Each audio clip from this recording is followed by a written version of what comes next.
organic, unpredictable, unknown, lovely, beautiful, a sense of fulfillment. This is part of the pleasures of life and not the chores of life.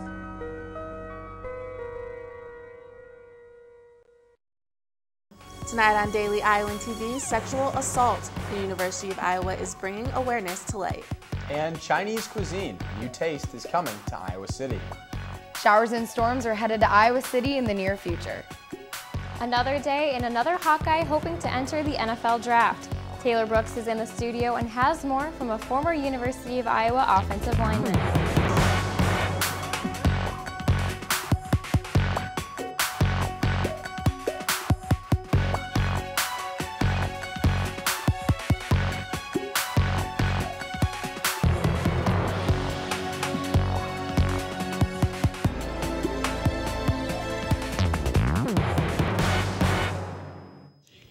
Good evening and thanks for joining us. I'm Jeremy Meyer. And I'm Alana Neal. Earlier Tuesday, sexual assault was the main focus at the It's On Us Campus and Community Summit at the Iowa Memorial Union. The summit was held as part of Sexual Assault Awareness Month and brought together community members and experts to discuss awareness and prevention of sexual assault. Those registered for the event could listen to keynote speaker Dr. Derek Williams, an activist, academic communications specialist, and attended various breakout sessions. These breakout sessions highlighted topics such as consent, healthy relationships, and responding to victims. The Department of Defense estimates that it receives a report from 1 in 4 victims of sexual assault. That is up from 1 in 10 in 2012. You might look at that and say that that's actually negative, but our viewpoint is that actually indicates a greater confidence in reporting. Other events to address the issue later this month include the Clothesline Project and a survivor art installation. The downtown district of Iowa City is launching the Open Washington campaign in the heart of Iowa City. It's a marketing campaign to let everyone know that all businesses are open throughout the entire period of ongoing construction on Washington Street. It includes an interactive fencing art project around the work that is being done. It also includes a full schedule of special events and activities while walking around downtown. Everyone is welcome to grab a ribbon and tie it on the fence to create a positive and colorful environment around the construction. The first ever Trans Alliance of Action kicks off this week at the University of Iowa. The week is dedicated to raising awareness about trans issues and educating students on taking action to become allies in the trans community. The Alliance is open to all gender identities, and its main focus is to build community around what it means to have a diverse community of gender identity on campus. Iowa Democrats fell under Republicans Monday night as the Iowa House of Representatives voted on a bill. Now this bill decided the distribution of economic development funding, and Democrats tried adding multiple amendments to the bill, but enforcing fair wages across all genders and races was the front runner. Some representatives also left unhappy with the inability to give the right to negotiate wages between employers and employees. The House passed the bill 60-36, but lacked 2 components that Democrats pushed for. A United States appeals court ruled that banning a transgender teen from using the boys' bathroom in his Virginia high school is discriminatory. Gavin Grimm was born female but identifies as male. Many complained after the school board made a policy where students are required to use a bathroom that matches their biological gender. Now, the ruling establishes legal precedent in the 5 states of the 4th Circuit. That includes North Carolina, also facing a similar lawsuit. Death and injury in capital city of Afghanistan. Taliban attackers rigged a car with explosive and drove it into a compound of an Afghan agency similar to the U.S. Secret Service. The explosion killed at least 28 people and injured over 320. This attack comes just 1 week after the Taliban announced their annual spring offensive in the 15th year of this war against the U.S.-backed Afghan government. Well, it's not another Super Tuesday, but it's a big day in politics. The presidential primaries are in the Big Apple, and the results will be crucial to see how the presidential race plays out for both parties. On the Democratic side, Hillary Clinton is hoping to win this one to slow the momentum of her opponent, Bernie Sanders. Sanders won over 7 of the last 8 in the polls. And for the Republicans, frontrunner Donald Trump is hoping to win over New York as well to redeem himself after Ted Cruz's recent wins. But Monday, during a speech for his campaign, Trump had a slip of the tongue and said 7-11 instead of 9-11 when talking about the terrorist attacks that occurred in New York on September 11, 2001. Take a look. And it's very close to my heart because I was down there and I watch our police and our firemen down on 7-Eleven, down at the World Trade Center. Now, unfortunately, the businessman did not correct himself. And it looks like Texas, Oklahoma, and Louisiana are expected to see some heavy rain in the next few days, too. That's right. I wonder if the rain is headed our way. Becca, what can we expect? Can we expect some showers within the next week? Well, guys, we will be seeing some storms over the next few days, but it shouldn't be as heavy as what's been happening in Texas. The rain we saw today will continue into tomorrow with showers beginning in the morning and temps around 56 degrees. We see a break in the storms in the afternoon and temps warm up to around 67 degrees. Tomorrow night, the temperatures hold in the upper 60s with thunderstorms throughout the night. Taking a look at the rest of our week. Thursday, temperatures stay in the upper 60s for most of the day and the thunderstorms continue. On Friday, temps dip slightly, but the rain should clear up.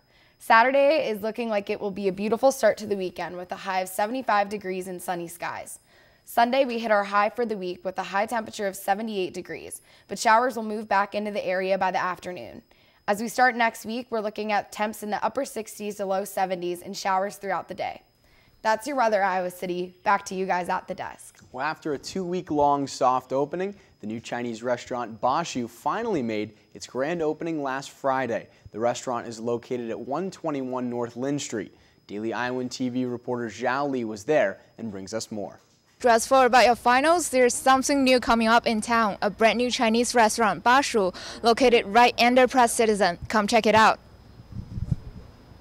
The restaurant, which aims to bring the most authentic Chinese food to the Iowa City area, had its grand opening last Friday. The owner, Mr. Cheng Zhang, a University of Iowa alumni, said he chose to open it because I was a student here too. I know what I want to eat every day. Students got to eat healthy and we'll have to provide them some good food. According to Mr. Zhang, in order to make the best food possible, the most important thing is the selection of chefs. I'm very confident with my cooks. My cooks, they are originally from Sichuan, and then, they have been working on this position for years, many years. And that is probably the reason why the restaurant has been so popular since its opening. So what do the customers think of their food? Yeah, I like food here. I came here like 3 times already. It's really like the food back in China, so I really love the food here. Some of the special dishes people order the most are spicy potato noodle with pork intestines, sweet rice cake with bean paste, and spicy crab pot. And for the crab, Mr. Zhang said they bring the live crabs from Los Angeles, Chicago, like wherever when we have them, and then we cook them with some spicy sauce. The restaurant also brought the newest serving technology to Iowa City to serve with an iPad. Everyone here works here, they have one pad. And this pad, we can order any food we want. So this is very convenient and very useful at the same time. The restaurant will open 11 to 10 from Monday to Thursday and longer hours for the weekend. Make sure you check it out with your friends. Reporting in Iowa City downtown, Zhao Li, Daily Iowan TV. CVS Health is going mobile. The retailer is planning to announce today that they will allow customers to order most of their items via their mobile app. Those orders will then be delivered to their vehicle when they drive up to the store. The service will be called CVS Express, and CVS promises to get orders ready within an hour. Well, Alana, it's a big time of year for Iowa football. Spring practice concludes with the spring game on Saturday, and some former Hawkeyes getting ready for the NFL as well. Well, I wish I could have went to some of the spring games. This spring I haven't been to any, but let's go ahead and toss it over to Katie in the sports studio to see what's happening. Katie? Thanks, Jeremy and Alana. The Hawkeyes have had a lot of success in NCAA championship competitions this school year, and the Iowa gymnastics crew kept this tradition alive. The Gym Hawks were off to Columbus, Ohio to compete in the NCAA championships. Senior Jack Boyle, senior Matt Lukton, junior Corey Patterson, sophomore Dylan Ellsworth, and sophomore Austin Hodges joined Stanford, Penn State, Illinois, Oklahoma, Minnesota, and Ohio State to compete for the title. In the high bar competition, Hodges tied for 25th overall with a score of 14.350. Patterson, also making his NCAA Finals debut, tied for 37th, recording a score of 13.750. Boyle placed 14th overall with a 14.600 effort, and Lukton finished 43rd with a 13.200. In the all-around, Lukton tied for 10th overall, missing the cut for being named an All-American by 1 point. The Hawkeyes wrapped up their season finishing 7th. And while some athletes here at the University of Iowa are just getting started with their athletic careers, to right in the heart of their time here at Iowa, some are turning the page to a new chapter. This week and next week, leading up to the NFL Draft on April 28th through the 30th, we will be introducing some of Iowa's NFL prospects. Taylor Brooks is standing by with our first. Taylor? Thanks, Katie. We start this special segment of NFL prospects with a guy who couldn't have asked for a better 5 years as an Iowa Hawkeye. Redshirting his freshman year, Austin Blythe came through the cracks of Iowa's legendary offensive line and made his way to the starting lineup the last 3 years. I dive into how special his senior season was at that undefeated regular mark, as well as how anxious Blythe is for these next 2 weeks. What was it like playing for your first time in Kinnick Stadium that redshirt freshman year that you did get your first start or playing inside Kinnick Stadium? Yeah, it was a lot of fun playing in Kinnick. It was everything that I thought it would be, growing up, imagining that I could play Hawkeye football, and being able to do that it really was a dream come true, and to be able to fulfill that dream is really fun. Walk me through those first couple games as a senior, and then 6th game you're undefeated, 7th game you're undefeated, and then you guys get to the Big Ten championship. This year was incredible.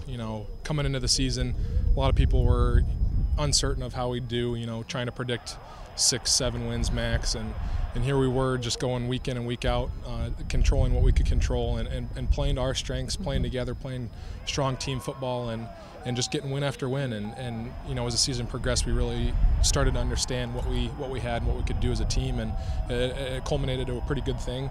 Obviously, we wanted to finish a little bit better, but sometimes it's just not the way it goes. As soon as the bowl game ended, where did you go, and did you take a couple weeks off, or was it back to the grind? I took a week off, and then I was back here in Iowa City training with Coach Doyle and his staff, and getting ready for my chance to play in the NFL, to play professionally. Something that I dreamed of doing ever since I was a little kid, just like I dreamed of playing Hawkeye football. So chasing that dream right now, and hopefully it comes to fruition at the end of April.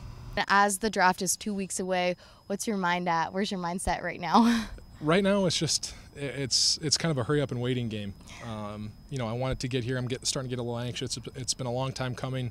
Like I said, we were here a week after the bowl game, so it's been a long process, but it's been a fun process too. Just anxious to hear where I'm going to be spending the next couple of years of my life, hopefully. And we talked about it a little bit, but just watching the draft with family, is that what you think you'll do? Yeah, I think when the draft comes, obviously I'm probably not going to go first round, so won't have anything Thursday or anything like that, but hopefully I'll be able to have my family around for when I do get the call, and just to share that with them, with the people that have been supporting me throughout my college career, all 5 years here, is going to be pretty special. Blythe, obviously a very special player on that team. He was also a captain. I enjoyed covering him this last couple years, so cannot wait to see where he ends up. On Wednesday's show, I take a look into the eyes of another Iowa offensive player, this time fullback Adam Cox. His story revolves around an injury in one comeback season. Katie, back to you.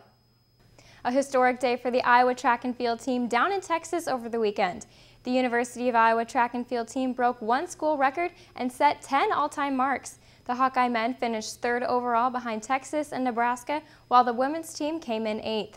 Iowa closed the meet on a high note as the women's 1,600-meter relay school record fell for the second time this season. Junior Alexis Guster, freshman Brianna Gulery, senior Montela Holder, and junior Alexis Hernandez came away with the win with 3:32.63, knocking the previous school record of 3:33.25. The Hawkeyes will have their first and only meet of the season, the 17th annual Musco Twilight at the Francis X. Kretzmeyer track on April 23rd. We will have complete coverage from that on Sunday's show. And that's all the time we have here in sports. Jeremy and Alana, back to you at the desk. Thanks for joining us here on Daily Iowan TV. Check out our website, dailyiowan.com. For all the latest news, Daily Iowan TV, I'm Jeremy Meyer. And I'm Alana Neal. Have a great Tuesday night, Iowa City.